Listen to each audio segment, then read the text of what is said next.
Hi, Lana Hawkins here from MomPaysForCollege.com. Today I want to talk about time and money. If you are a person, a single mom say, and you've got kids, and you want to go to college, what don't you have a lot of? Well, probably you don't have a lot of time or money. So say you got a job, it's a pretty good job, whatever, and you're working at least 8 hours a day, and then in the evenings you go to school, your kids are in daycare all day.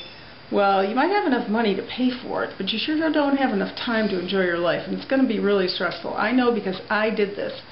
I got 2 degrees by working and going to school, and you know, it kind of didn't really help my social life, and it was very stressful. Although I'm happy because I did get the degrees, and then I ended up with a job that I spent a lot of time at. Didn't get to see my kids a lot. Okay, so that's time. Now money.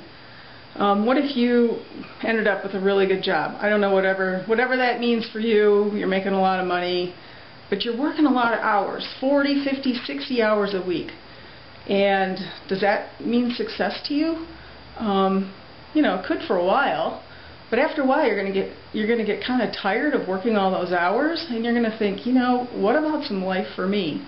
So in my opinion, the definition of wealth is having time and money, because we all know when we're poor we have lots of time, and when we have more money we usually don't have any time. So if you could have both time and money, that would be like the best scenario around.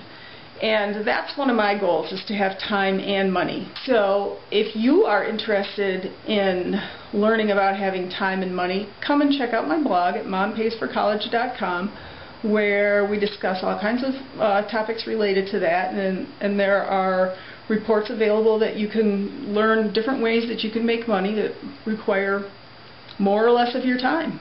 So I hope you come by and visit MomPaysForCollege.com.